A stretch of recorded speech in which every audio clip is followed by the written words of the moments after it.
사도행전 19장 1절부터 7절까지 함께 읽습니다. 아볼로가 고린도에 있을 때에 바울이 밑지방으로 다녀 에베소에 와서 어떤 제자들을 만나 가로되 너희가 믿을 때에 성령을 받았느냐? 가로되 아니라 우리는 성령이 있음도 듣지 못하였노라. 바울이 가로되 그러면 너희가 무슨 세례를 받았느냐? 대답하되 요한의 세례로라. 바울이 가로되 요한이 회개의 세례를 베풀며 백성에게 말하되 내 뒤에 오시는 이를 믿으라 하였으니 이는 곧 예수라 하거늘 저희가 듣고 주 예수의 이름으로 세례를 받으니 바울이 그들에게 안수하매 성령이 그들에게 임하심으로 방언도 하고 예언도 하니 모두 12사람쯤 되니라. 아멘. 신자들에게 있어서 제 첫 번째 축복은 예수님을 믿는 것입니다. 첫 번째 축복은 예수님을 믿고 구원을 얻는 것이 첫 번째 축복입니다. 두 번째 축복은 성령 충만을 받는 것입니다. 이것이 첫 번째와 두 번째 축복이라는 것은 믿는 사람들에게 가장 중요한 가치를 이야기하고 가장 중요한 것 이야기해요. 가장 중요한 것. 첫 번째 축복은 예수님을 믿고 구원받는 것입니다. 두 번째 축복은 성령 충만을 받는 것입니다. 예수님을 어떤 사람들이 믿습니다. 예수님을 영접하고 믿어요. 영접하고 믿는데 실제로 예수님을 영접을 합니다. 예수님 영접해요. 그리고 믿는데 그 가운데 예수님 영접하고 믿는 사람 가운데 통계적으로 10명 가운데 2명만 교회 안에 남습니다.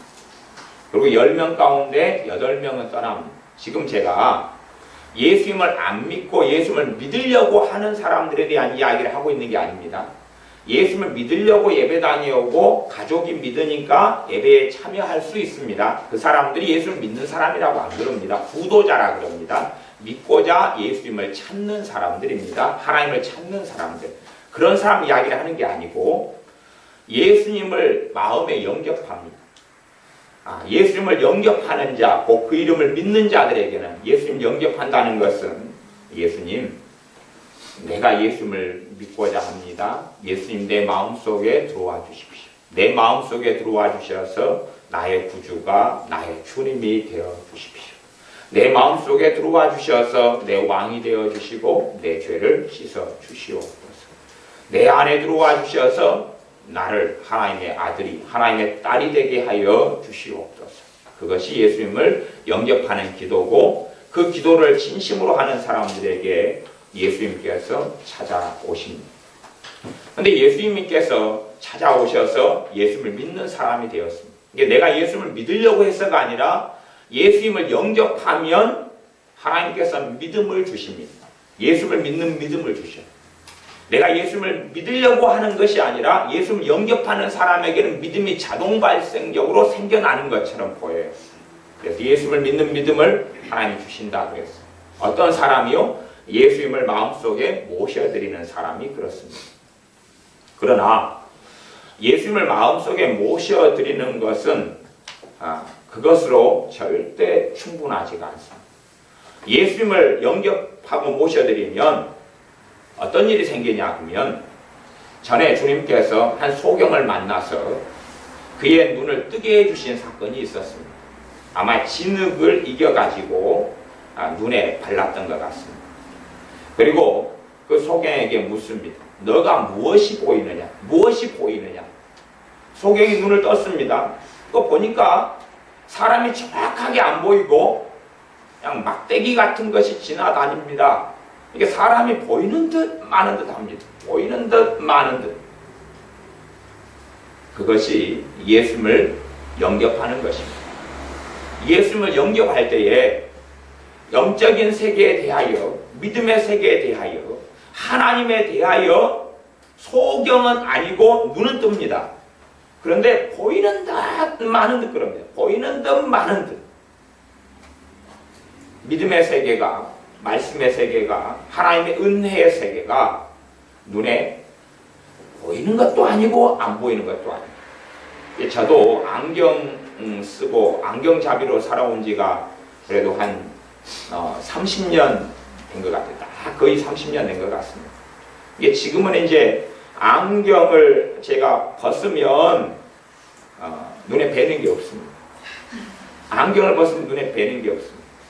그래서 제게는 안경이 너무 중요한 것이어서 어느 때는 한 20분을 안경을 찾아서 헤맵니다. 도대체 어디다가 내가 안경을 벗어놨을까? 20분을 한참 돌아다니다가 문득 거울을 보는데 제 코 위에가 안경이 걸려 있습니다. 그러니까 안경을 찾아다닐 수 있었죠. 제가 안경을 안 썼으면 안경을 찾아다닐 수가 없어요. 눈에 뵈는 게 없으니까. 안경을 쓰니까 이제 그런데 제가 근시 안경을 벗고 있는 상태, 보다 더 어두운 상태가 예수님을 영접한 상태입니다. 그 상태에서는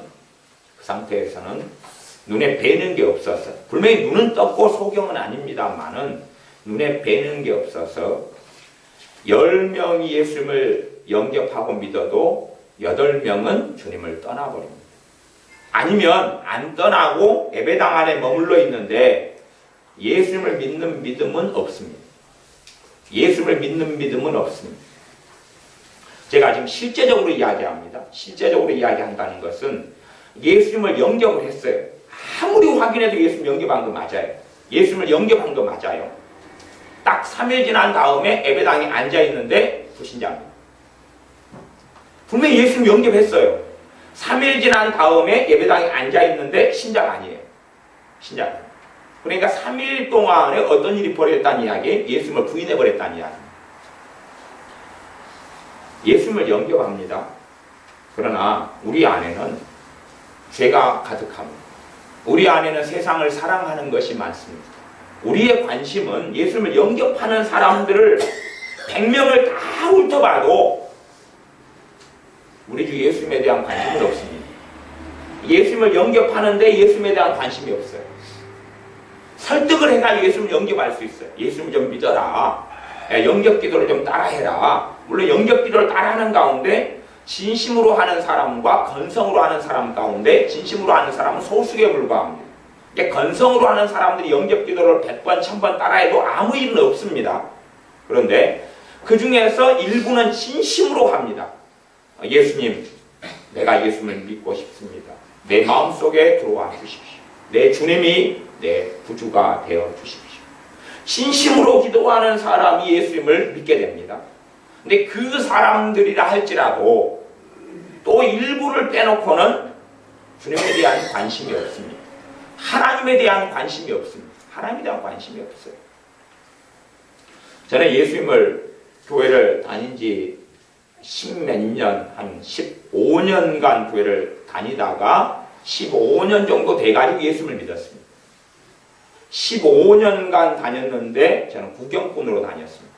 구경꾼으로 다녀서 어떨 때는 한 2달 정도도 빠져먹고 구경꾼으로 다녔습니다. 그러다가 한 15년 정도가 된 다음에 정말 예수님이 계실까? 저는 교회를 15년 다니면서도 그 의문을 안 했다니까요. 저는 하나님에 대한 관심이 없었고 예수님에 대한 관심이 없었어요. 그냥 이제 몸에 15년 다녔으면 배웠잖아요. 교회 다니는 것이. 그래서 다니는 거예요. 그래 다니는 거예요. 근데 15년 다니면서 문득 정말 하나님이 계실까? 정말 하나님이 계실까? 그 전에 제가 다녔던 건 기독교예요. 기독교. 종교예요. 종교. 기독교예요. 그냥 인류에서 굉장히 유명한 종교 중에 하나예요. 기독교였어요. 그리고 15년 되어서 예수님을 영접했습니다. 제 안에는 기쁨이 있었습니다. 제 안에 평안이 있었습니다. 예수님을 믿는 것이 이렇구나. 예수님을 내 마음속에 모셔드리니까 기쁨이 있고 평안이 있구나. 그런데 제 삶은 하나도 변하지 않았습니다. 제 성질머리도 하나도 변하지 않았고 아집도 독선도 하나도 변하지 않았고 제 고집도 하나도 변하지 않았고 단지 기껏해야 변한 것은 제가 15년 교회를 다니면서도 하나님을 믿으려면 내 주먹을 믿어야지. 그것 정도는 내려놓았습니다. 왜? 하나님을 이제 믿기 시작했습니다. 하지만 제가 변한 건 없습니다. 그대로 TV를 열심히 보고, 그대로 열심히 놀고, 그대로 공부하던 대로 그대로 열심히 공부하고, 그리고 변한 건 없습니다. 딱 제가 예수를 믿은 다음에 제가 변했다 하면 딱 두 가지 변했습니다. 딱 두 가지 변했는데, 하나는 밥 먹을 때 기도 시작한 거. 식사 기도 시작한 거. 밥 먹을 때 기도 시작한 거. 그전에는 당연히 기독교라는 걸 다녔기 때문에 밥 먹을 때 기도는 안 했습니다. 내가 하나님을 안 믿는데 어떻게 밥 먹는데 기도를 합니까? 대신에 저는 15년 동안 교회라는 문화 속에 있었기 때문에 교회 다니는 사람들이 있는 자리에서는 기도하는 척 했습니다. 밥 먹을 때 기도 하나 딱 시작했습니다. 그 다음에 하나 시작한 게 내가 예수를 믿었으니까 제 마음에 무슨 마음이 왔냐 그러면 성경을 읽어보아야 되겠다. 성경을 읽어보아야 되겠다는 마음이 제게 왔습니다. 그래서 작은 쪽 성경을 들고 다니면서 조금 읽기 시작했습니다. 조금 읽었습니다. 조금이라는 것이 아마 하루에 한 20-30분? 20-30분 정도. 물론 그 꾸준히도 아니고 일주일에 그냥 몇 차례씩. 그 두 가지만 딱 변했습니다. 그리고 나머지는 제가 제 자신을 돌아볼 때 변한 것이 없습니다. 이것이 예수님을 영접한 사람들입니다. 주님께서 주님의 제자들에게 하시는 말씀이 한 500명 이상을 모아놓고 하시는 말씀이 주님께서 십자가에서 우리 죄 위해 죽으시고 부활하신 다음에 이 땅에서 40일을 계셨습니다. 하나님의 보좌 우편으로 가지 않고 이 땅에 40일을 계셨습니다. 계시면서 계속하여 신신당부하신 일이 뭐냐 하면 너희는 이곳에 멈춰 있으라. 너희는 이 성에 유하여 있으라. 그리고 아버지의 약속하신 성령님을 기다려야 한다. 너희들은 아버지의 약속하신 성령님을 기다려야 한다. 내가 떠나가는 것이 너희에게 유익인데 내가 떠나가지 아니하면 성령 하나님께서 이 땅에 오시지 않을 것이다. 내가 떠나가지 아니하면 성령 하나님께서 너희에게 찾아오지 않을 것이다. 내가 떠나가면 내가 가서 성령 하나님을 보낼 것이다. 내가 가면 다른 보혜사 되시는 성령님을 보낼 터인데 그가 너희에게 찾아오시면 죄를 깨닫게 하시고 의에 대하여 심판에 대하여 알게 하시며 하나님을 섬기고 믿는 그 걸음 속에 인도해 가실 것이다. 성령 하나님께서 임하시면 너희가 권능을 받게 될 것이다. 너희가 권능을 받고 온 세상까지 이르러서 주님의 증인, 내 증인으로 너희가 살 수 있을 것이다. 정말 나를 믿는 내 사람으로 살게 될 것이다. 성령 하나님께서 임하지 않으면 주님의 사람으로는 살기 어렵습니다. 끝까지 믿음을 지키기 어렵습니다. 실제로 예수님을 영접하는 사람들은 그 사람들이 빠른 시간 안에 성령 충만을 받지 않으면 예수님을 믿은 그 믿음 자체가 사라져버리는 것을 저는 신앙생활 한 40년 하는 동안에 무수히 많이 보았습니다.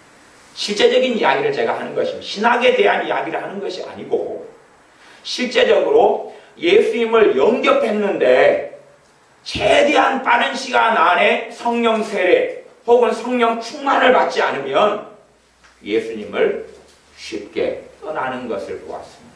그러나 성령 충만을 받은 신자들은 소수를 제외하고는 물론 성령 충만을 체험하고 성령 충만을 받은 사람들도 주님을 떠나가는 일들은 많이 보았습니다. 그러나 성령 충만을 체험한 다음에 성령 충만이 머물러 있는 한은 주님을 떠나지 않습니다. 성령 충만을 체험한 다음에 하나님은 말씀하시기를 너희는 성령님을 소멸치 말아라 그랬습니다. 그러니까 성령 충만을 소멸해버릴 수가 있어요. 그리고 세상 속에서 죄 속에서 끊임없이 허덕이고 살면서 주님을 떠나는 경우들은 있습니다. 그러나 실제로 성령 세례를 받고 성령 충만을 받은 사람들이 주님을 떠나는 것은 극히 어렵습니다. 그래서 제가 예수를 영접하는 것은 소경이 눈을 떴는데 무엇이 보이느냐 그럴 때에 그냥 눈이 조금 띄어진 것처럼 앞에 희끗희끗한 것이 보입니다. 앞에 뭔가가 아롱아롱한데요. 뭔가가 걸어가는 것 같은데 사람인 것도 같고 아닌 것도 같고 그럽니다. 네, 정도입니다. 그러나 성령 충만을 받으면 완벽한 비유는 아니지만 이제는 정상 시력을 찾아서 1.0, 1.5 정말 잘 보이면 2.0 그렇게 뚜렷하게 사물을 구별하고 사람을 보고 글씨를 읽을 수 있는 풍경을 보고 경치를 구경할 수 있는 그러한 시력을 가진 것처럼 눈을 뜨게 됩니다. 믿음의 세계에 대해서 영적 세계에 대해서 눈을 뜨게 됩니다. 이게 성령 세례 성령 충만입니다. 우리 주님에 대하여 세례 요한은 소개하기를 내 뒤에 오시는 이가 계시는데 그분은 나는 물로 너희에게 회개의 세례를 주는데 그분은 불과 성령님으로 너희에게 세례를 주신다 그랬습니다. 그래서 우리는 찬송을 오늘도 불렀습니다. 예수님 우리에게 성령님을 보내주십시오 라고 찬양했습니다.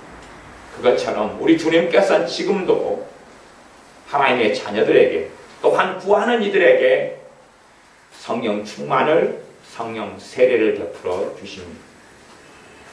저는 예수님을 영접하고 난 다음에 몇 달이 안 되어서 성령 세례를 받았습니다.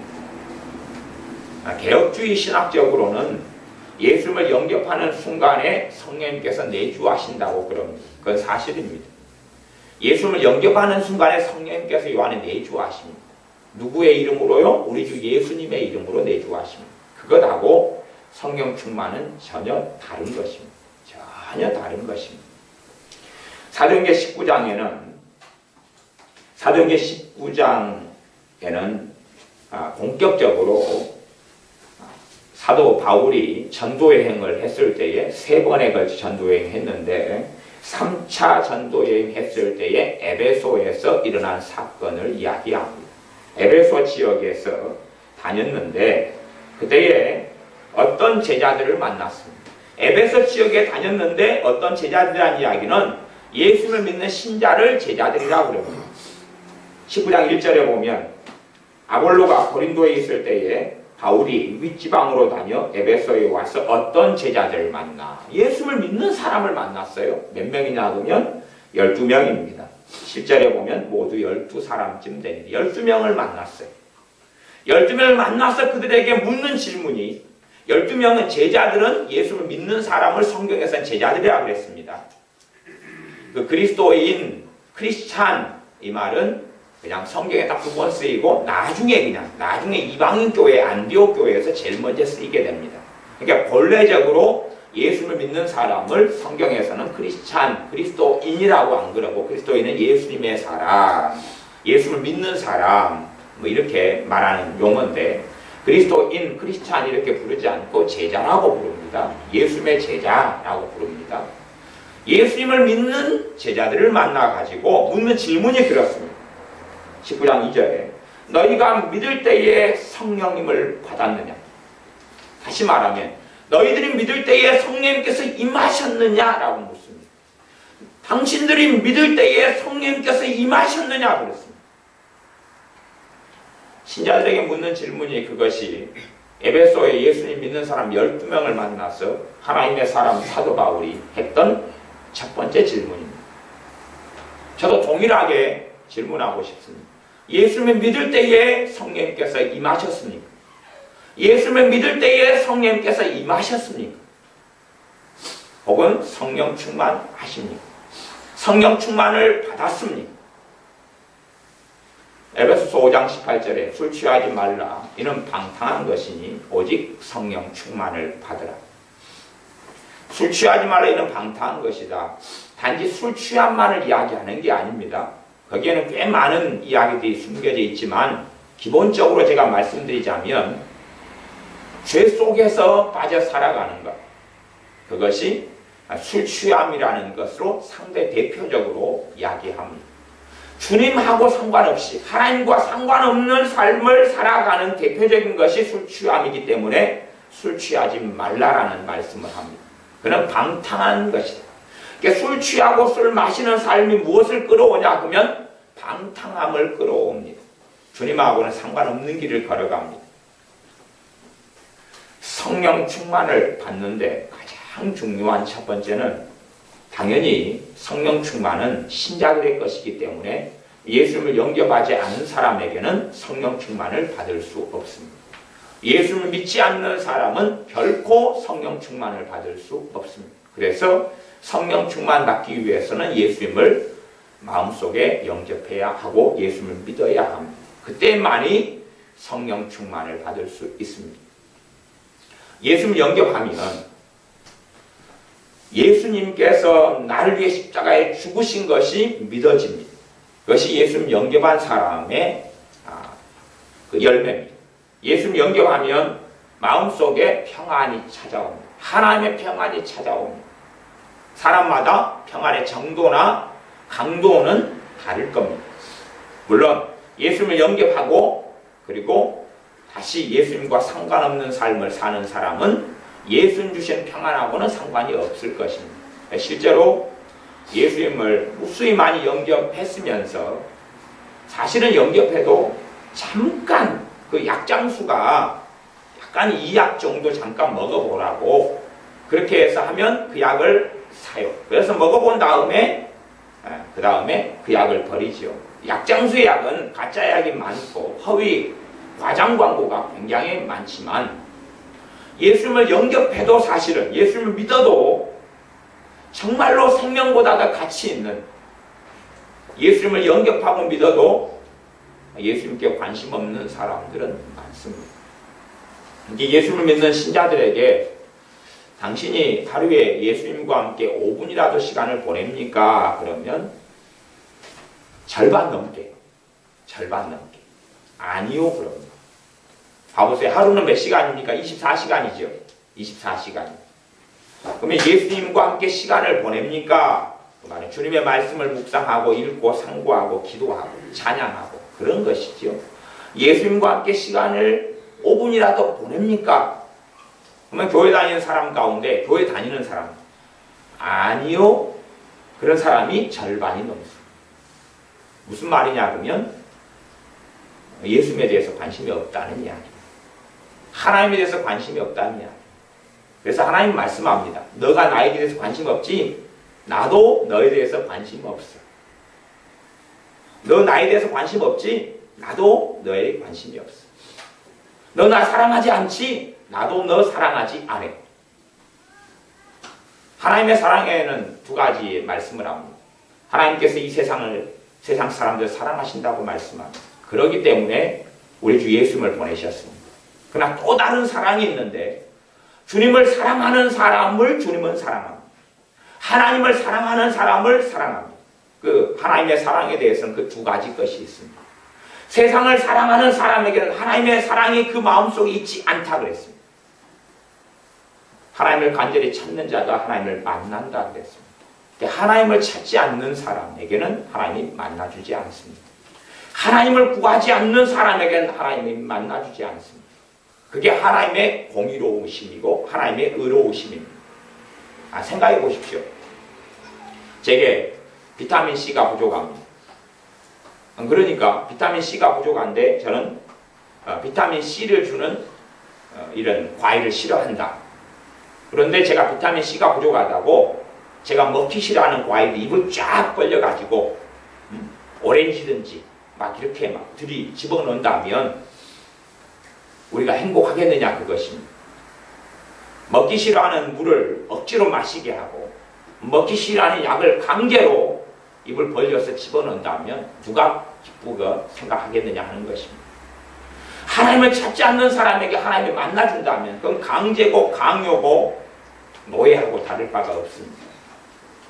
그것은 사람들이 별로 기뻐하지 않습니다. 물론 사람들은 하나님 살아계시면 나를 만나주십시오 라고 말할지 몰라도 정말 마음속에서는 하나님을 찾지 않습니다. 하나님을 정말 찾는 사람들의 그러한 하나님 만나주십시오 하는 기도에는 그 간구에는 응답하십니다. 그래서 만나주십니다. 그러나 지나가는 것으로 얼핏 그냥 장난처럼 그러한 것에는 하나님은 반응하지 않습니다. 정말로 진심으로 하나님을 구하는 자에게 하나님은 만나 주십니다. 성령 충만도 그러합니다. 그렇기 때문에 주님께서 최소 고린도전서 15장 말씀에 보면 500명이 넘는 형제들에게, 주님의 사람들에게 말씀하시기를 약속하시는 성령님을 기다리라 그랬습니다. 그 다음에 몇 명만 주님의 말씀에 순종하여 기다렸냐 하면 120명입니다. 최소 500명인데 380명은 주님의 말씀에 순종하지 않고 성령 하나님을 기다리지 않았습니다. 물론 예수님을 믿었지요. 예수님과 직접 만나지요. 이 땅에 2000년 전에 오신 예수님을 만나고 메시아를 만나고 자기의 그리스도를 만났지요. 그리고 생활했습니다. 그러나 주님의 말씀에 따르진 않아서 약속하신 성령님을 기다려야 한다. 너희가 딴 데 돌아다니 말고 꼼짝하지 말아라. 여기서 멈춰서 이 성에 있으면서, 이곳에 있으면서 성령님을 기다려야 한다고 그랬습니다. 성령 충만 받는 것은 성령님에 대한 기다림, 사모함입니다. 그 사모함이 없는 사람에게 성령님께서 임하시기 어렵습니다. 이 가장 기본적인 것입니다. 성령님에 대한 사모함이 있어야 됩니다. 성령님에 대한 사모함이 있어야 됩니다. 성령님에 대한 기다림이 있어야 됩니다. 성령님에 대한 사모함, 기다림이 있어야 됩니다. 물론 제가 기다림이라 그럴 때에 성령 충만받기 위해서 열흘을 기다릴 필요는 없고, 이 예수님의 사람들은 10일을 기다렸습니다. 그래서 성령 충만을 받았습니다. 그러나 10일을 기다릴 필요는 없습니다. 또 5일을 기다릴 필요도 없습니다. 즉시 받을 수 있지만, 그러나 내가 정말로 성령 충만을 원하는 것이 하나님께서 그 진심을 확인하셔야 되는 부분이 있습니다. 물론 성령 충만한 사람들과 함께 기도하고 성령 충만한 집회에서 함께 기도할 때는 쉽게 성령 충만을 받기가 쉽습니다.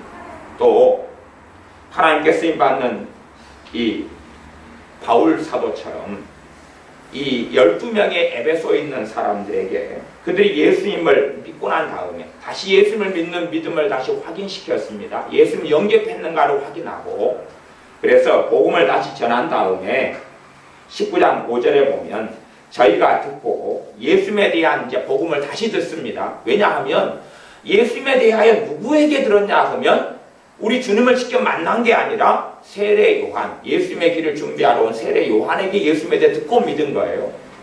그러니까 다시 그 어떤 면으로서는 씨앗 상태의 복음을 들은 거예요.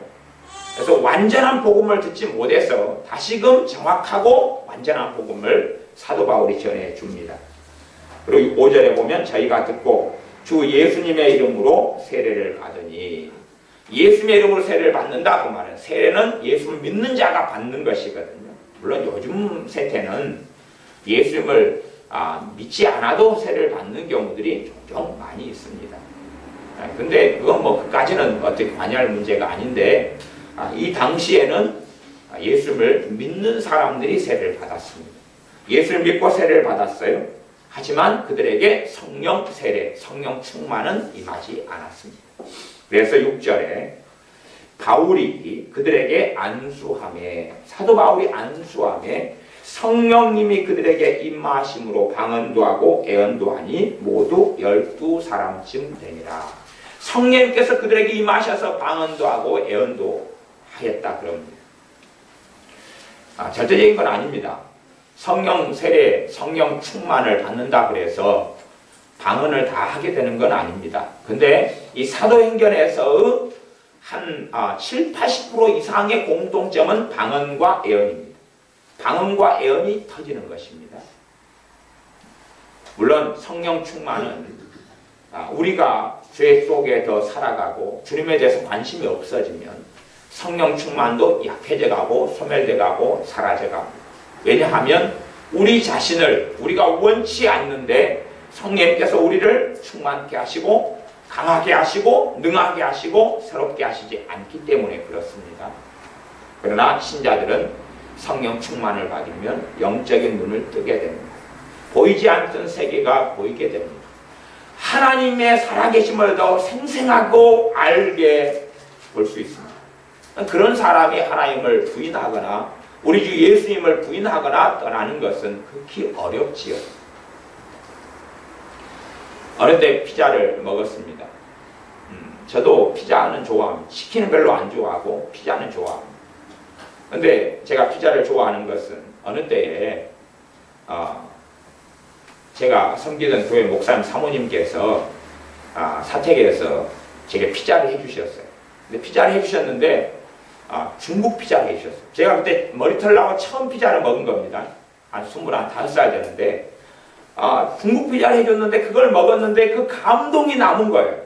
야, 이게 피자라는 것이 존재하구나, 이 땅에가. 그리고 이게 맛있네. 그러니까 사실은 평생 누구를 떠나지 않습니까? 그 피자 그분을 잘 떠납니다. 대신에 이제 맛있는 피자를 찾지요. 제가 목사가 된 다음에 치킨을 먹었습니다. 이게 제가 치킨을 먹은 것이 태어나서 머리털 나고 언제 치킨을 처음 접했냐 그러면 아마도 한 35 넘어가지고 치킨을 먹었습니다. 굉장히 좀 가난하게 살아서 35 넘어서 치킨을 처음 먹어봤습니다.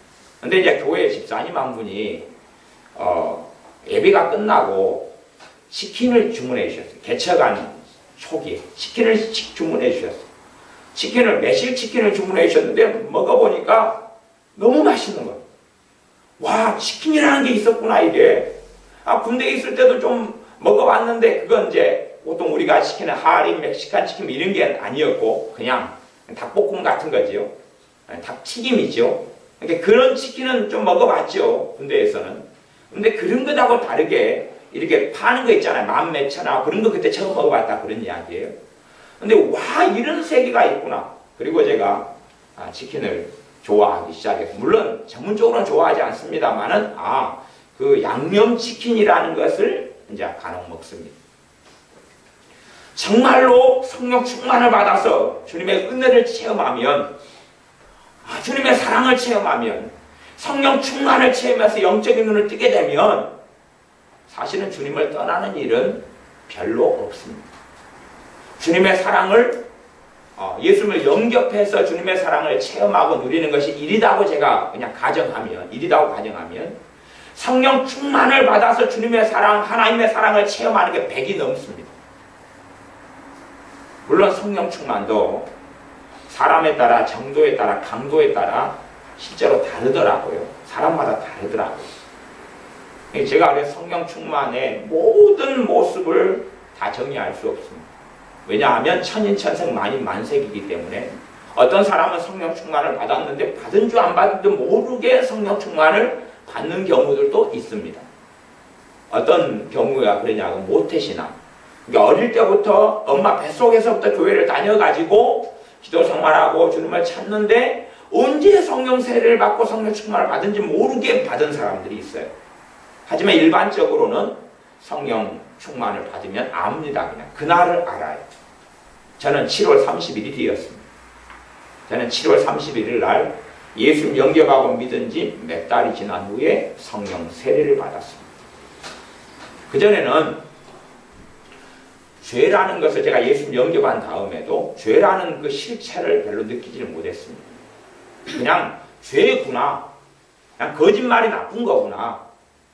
그 전에 제가 예수를 영접한 다음에도 저는 그 성질이 좀 많았습니다. 혈기가 많았고 분노가 많았는데 분노하고 성질 내는 게 예수를 영접한 다음에도 제가 다니는 교회 목사님도 그게 죄라고 가르쳐 주시지도 않고 저도 죄인 줄 몰랐습니다. 왜? 성경을 그때 조금 읽기 시작했는데 그걸로는 성경 말씀에 있는 것이 눈에 보이지 않았거든요. 제가 예수를 영접해도 성질 부리는 게 죄다는 것을 저는 몰랐습니다. 그리고 실제로 근심하고 염려하는 것이 죄라는 것도 몰랐습니다. 아니 그냥 누가 가르쳐주면은 죄라는 걸 들을 수 있지만 제 마음에서 동의하는 것 말이죠. 그게 정말 죄 맞아. 두려움, 그게 죄 맞아. 절망, 그게 죄 맞아. 한탄, 원망, 그게 죄구나. 저는 그 죄라는 거 예수님 영접하고도 몰랐습니다. 좀 우리 교회 목사님 율법적인 목사님이어서 설교를 하시면 주로 봉사해라, 구제해라, 전도해라, 기도해라 그쪽만 설교하셨지 죄에 대해서는 별로 그렇게 가르쳐주지 않은 부분도 있지만 일단 제가 성경에서 그걸 잘 알지는 못했습니다. 또 제가 아마 목사님께 설교를 하셨다 할지라도 제가 못 알아먹었을 것입니다. 제 안에 죄에 대하여 이게 죄구나 그렇게 깨닫고 알려면 성령 충만이 임해야 가능한 것입니다. 물론 그전에도 죄를 죄로 알 수 있습니다만은 그걸 수박 거달기라 그럽니다. 피상적으로 합니다. 피상적으로 죄인 같다. 근심이 죄인 같다. 죄인 같다 그럽니다. 7월 31일 날 제가 교회에서 잠을 자고 있었습니다. 잠을 자고 있었는데 제가 다녔던 모교회는 교회 집사님들 또 목사님 사모님 이런 분들이 모여서 기도회 모임을 밤마다 하셨어요.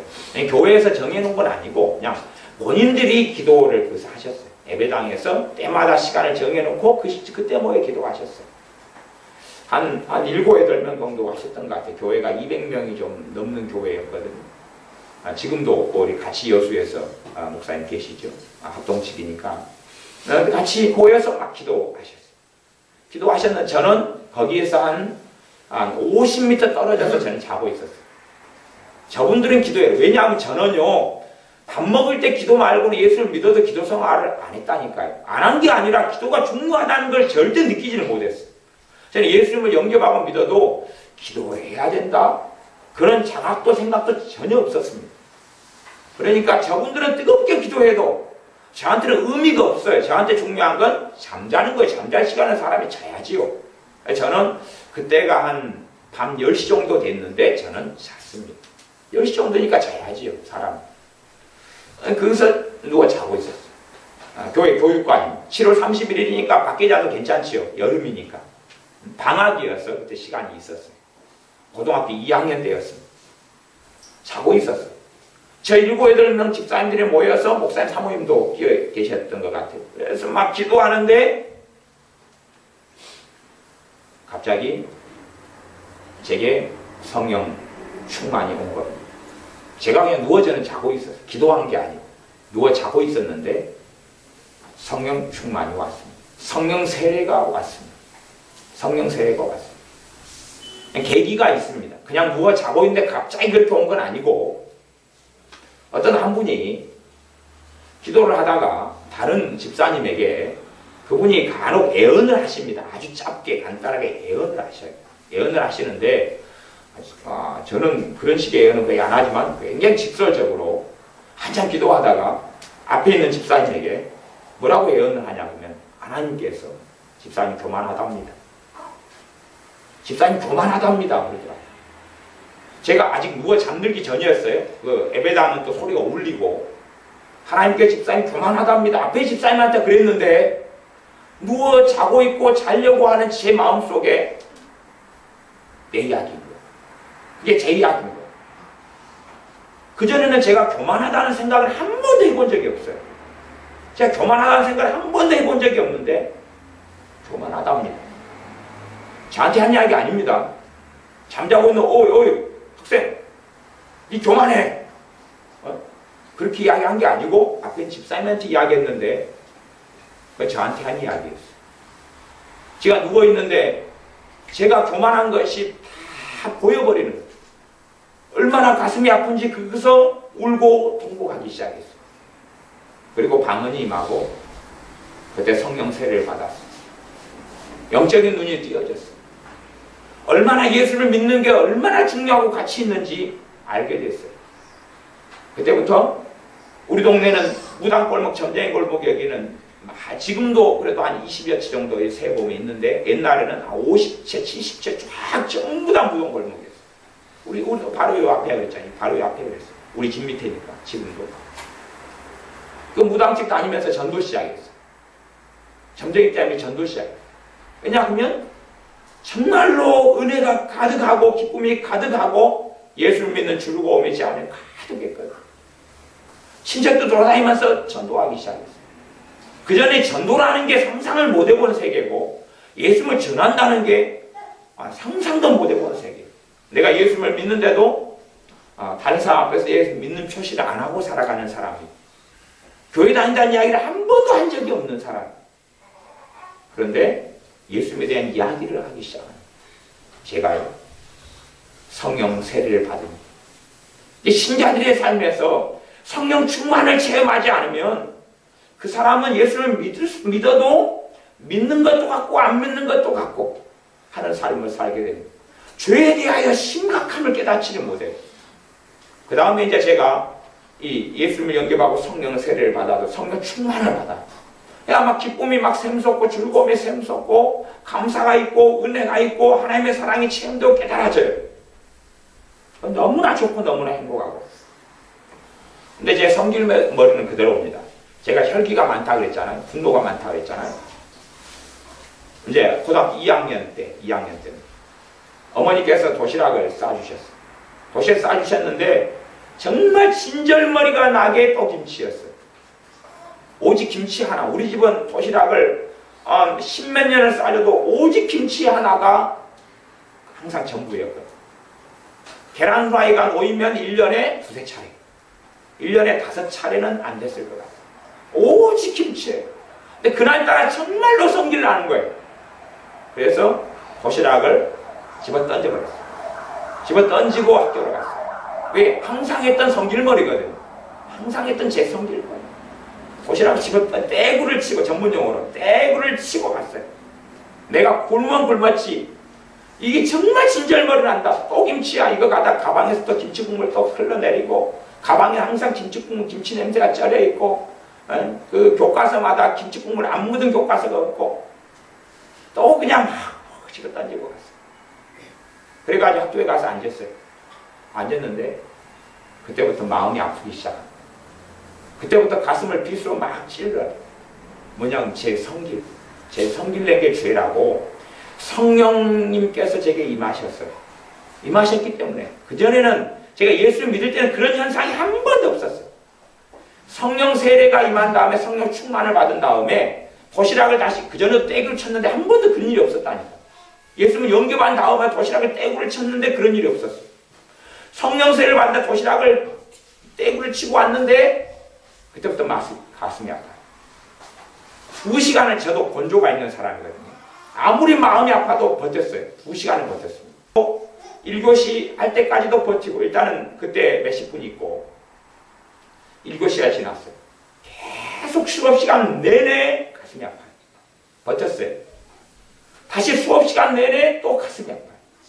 갖고 2시간 딱 버티니까 중간 교시가 옛날에 있었거든요. 그래가지고 중간에 시간 타임이 좀 났고, 운동도 한번 하고, 막 그래요. 그때까지 버티다가 항복했어요. 너무 마음이 아파가지고. 안 되겠다 그래서 전화를 했어요. 어머니가 보험회사를 다니셨거든요. 전화를 했어요.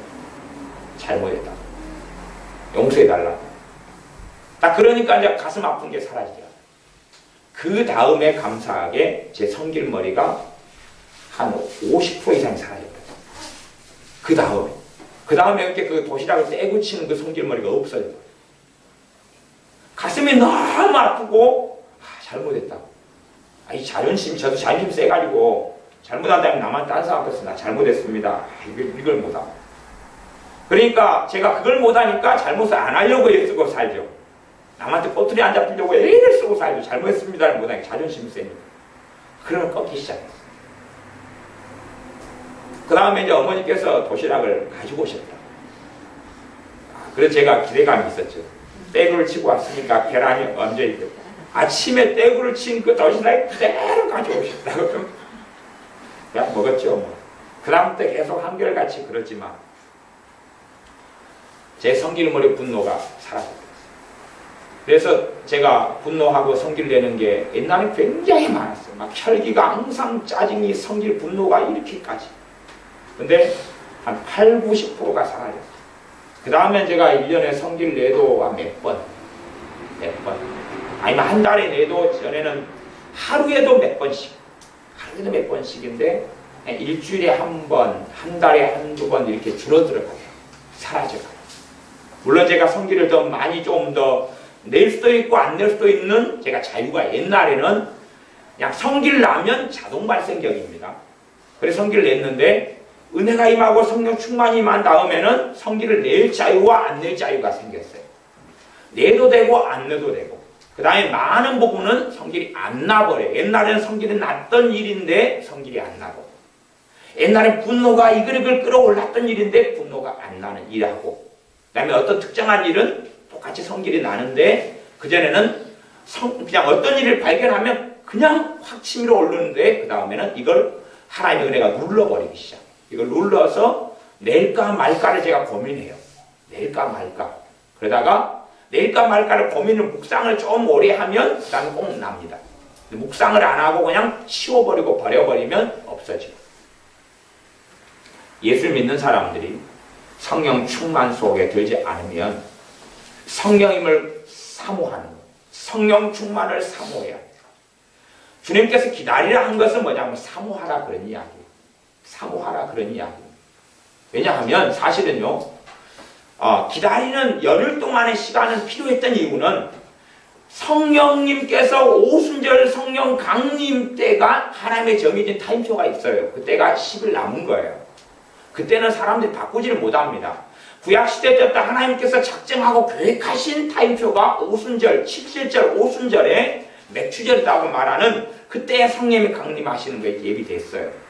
그러니까 그것은 이 사람들이 더 열심히 기도하면 열흘이 8일이 되고 더 열심히 기도하면 8일이 5일이 되는 건 절대 아니에요. 더 열심히 기도했어도 꼭 오순절에 성령님이 임하셨어요. 성령 강림절, 오순절, 7주절, 맥추절.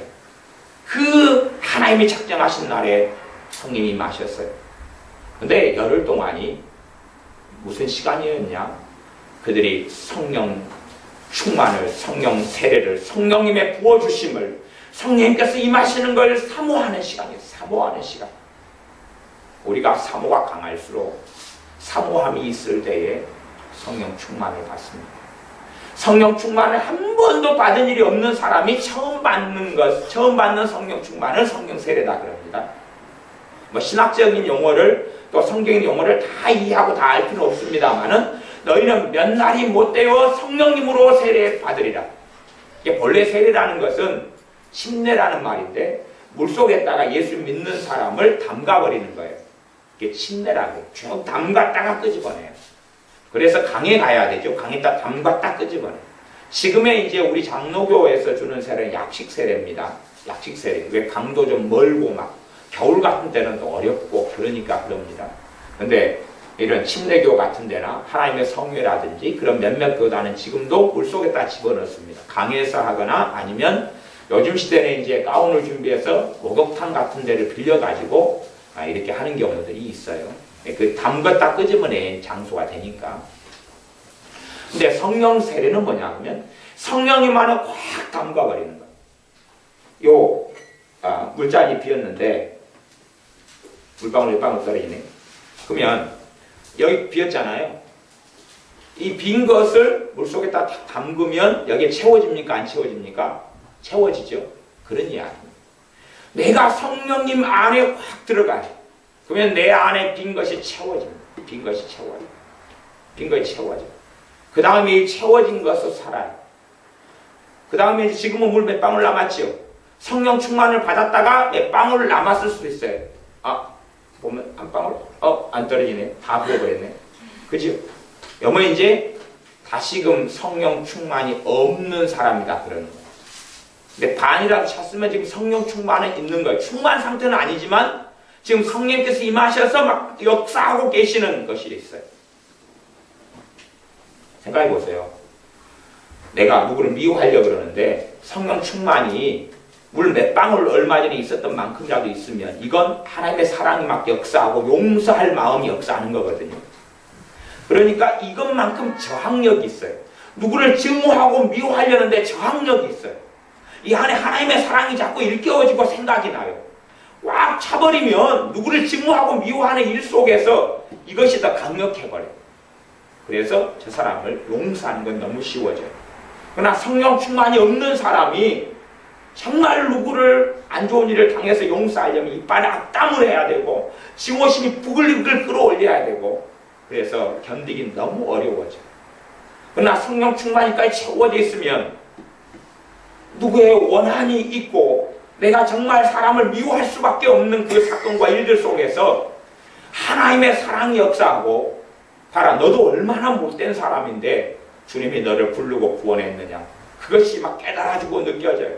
이 씨름을 싸울 수밖에 없는데 내게는 능력이 있어요. 누구를 통한 능력이냐 하면 성령 하나님을 통한 능력, 권능이 임하네. 권능이, 능력이 임해.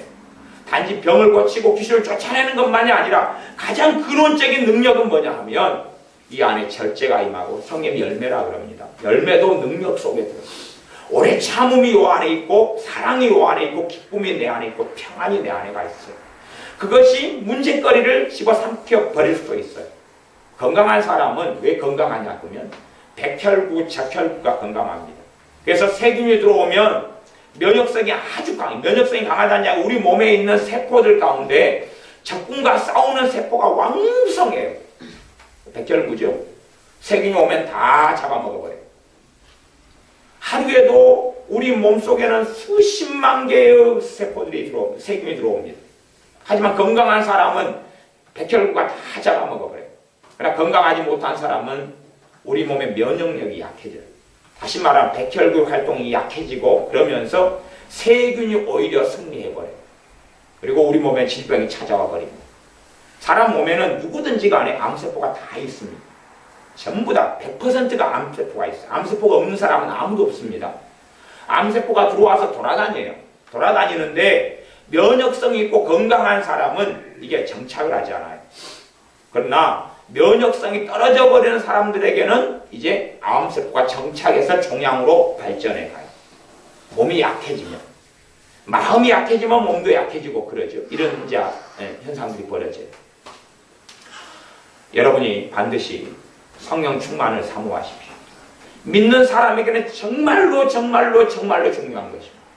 그렇기 때문에 에베소에 있는 예수를 믿는 사람 12명을 만나서 사도 바울이 처음 질문이, 당신들이 예수를 믿었을 때 성령이 임하셨어요? 라고 묻는 것입니다. 여러분이 예수님 믿을 때 성령이 임하셨어요? 묻는 것입니다. 왜냐하면 성령이 안 임하셨으면 성령 세례받기를 기도해 주려고 그랬던 것입니다. 여러분이 반드시 성령 세례를 받지 않은 사람들은 저하고는 경험이 좀 다를 수도 있고 훨씬 더 부드럽고 스무스할 수도 있을 것입니다. 저는 성령 세례가 임했을 때에 얼마나 울었다는 이야기는 죄가 필름처럼 화면처럼 다 지나가는 거예요. 전부 다 어릴 때. 아마 제 기억력이 안 좋아서 성령님께서 제 기억력을 사용해서 더 어릴 때까지는 못 보이신 것도 같아요. 5살 때부터 죄가 다 보이던 것 같았어요. 5살 때 죄가 저하고는 경험이 다 다르다고 했습니다. 근데 죄가 다 지나가면서 한 2-3시간 울고 통곡했던 것 같아요. 이게 바닥이 제가 가락국수가 코에서 얼마 흘러내리고 바닥이가 눈물로 질펀해졌는지 바닥이 질펀해졌더라고요. 그 장판이 그 질펀해질 정도로 울고 통곡했어요. 그 다음에 이제 방언임하고 기쁨이 찾아오고 그랬어요. 성령 세례를 받게 된 사람은 죄가 뭔지가 보이기 시작해요. 근심이 죄다 하면 죄인갑다 그러는 게 아니라 느껴지고 알아지기 시작해요. 다시 그 충만을 까먹어버리면 안 그래요. 그래서 우리에겐 자유의지가 있어요. 내가 성령 충만이 내게 와도 내가 거절하고 거부할 수도 있어요. 아니면 내가 끊임없이 술 취하지 말라. 내가 죄를 사랑해서 죄 속에 오래 머물러 있고 내가 주님을 사랑하지 않고 주님에 관심이 없고 다른 것들에 관심을 끊임없이 쏟을 수도 있어요.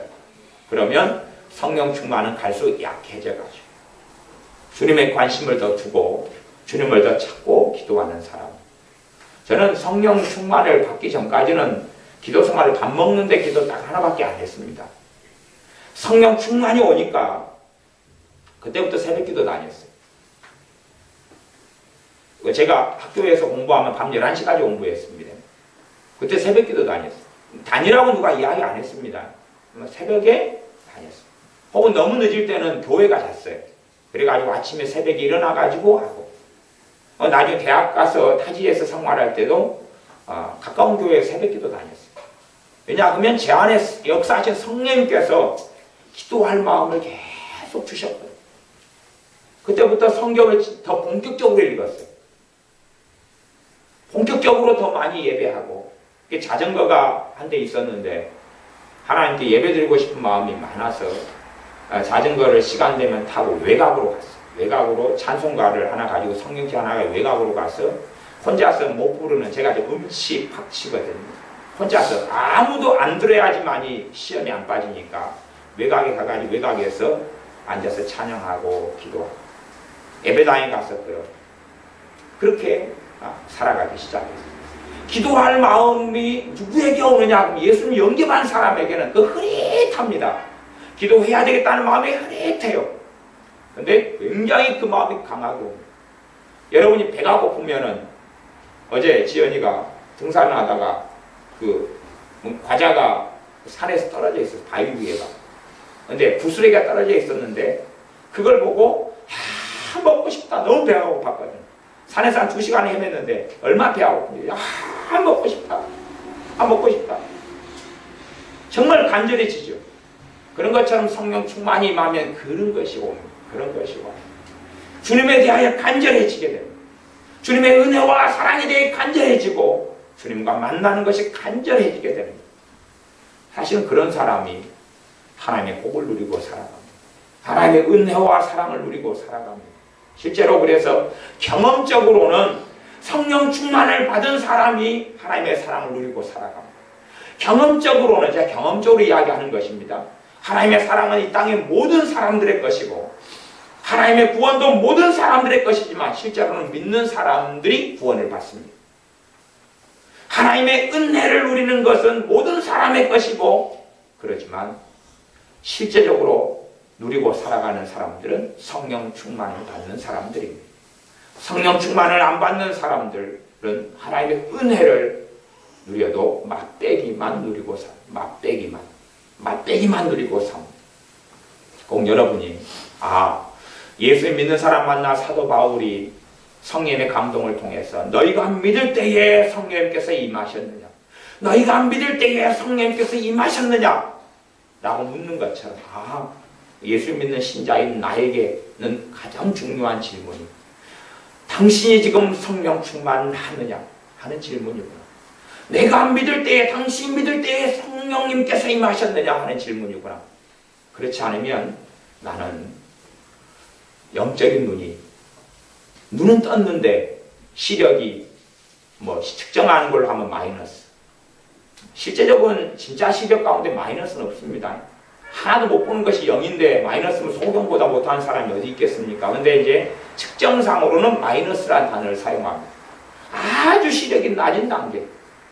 그래서 잘 보이지 않는 녹내장, 백내장이 있는 상태처럼 보이지 않는 상태. 사람인지 아닌지, 사람인 것 같은데 누군지는 모르는 그런 상태. 그렇게 믿는 사람으로 살다가 인생을 절대 마감해서는 안 됩니다. 여러분들이 반드시 성령 충만한 가운데 살아야 합니다. 성령 충만한 가운데 살 때에 문제를 이기고 고난을 이기고 마귀 역사를 물리치고 승리할 수 있습니다. 마귀 역사 강하게 와도 성령 충만하면 성령께서 내 안에 놀랍게 은혜와 사랑과 능력으로 역사하십니다. 여러분이 반드시 성령 충만을 받으십시오. 성령 충만을 받으라고 말씀하시는 것은 그게 하나님의 뜻이고 성령 충만을 구하는 자에게 주신다는 말씀입니다. 지금 주님께서는 성령님을 통하여 세례 베푸시고 성령 충만을 지금도 주고 계십니다. 여러분이 성령 충만을 사모하십시오. 여러분의 기도 제목의 1순위가 되십시오. 성령 충만을 구하고 사모하십시오. 그리고 성령 충만을 받으십시오. 그때에 눈을 뜹니다. 기도하겠습니다. 우리가 다른 것들을 많이 구하지만 정말로 우리에게 필요하신 분은 성령 하나님이십니다. 성령님이 우리에게 필요합니다. 성령 하나님께서 우리에게 필요합니다. 성령 하나님의 충만하심이 필요합니다. 성령 하나님 우리에게 임하셔서 우리를 채워 주시옵소서. 성령 하나님 임하셔서 우리를 충만케 하소서. 우리를 충만케 하소서. 주님, 성령님을 통하여 우리에게 충만을 주시옵소서. 주님, 성령 충만을 주시옵소서. 성령 충만을 주시옵소서. 우리에게 성령 충만을 주시옵소서. 기도하고 구하오니 성령 세례를 받지 못한 하나님의 자녀들에게 성령 세례를 베풀어 주시옵소서. 성령 세례를 베풀어 주시옵소서. 함께 합심하여 기도할 때에 성령 충만을 주시고 성령 세례를 주시고 영적인 눈이 띄는 성령 충만한 은혜와 기쁨과 사랑과 열매 속에 들게 하여 주시옵소서. 아멘. 예수님의 이름으로 기도하옵나이다. 아멘. 아멘.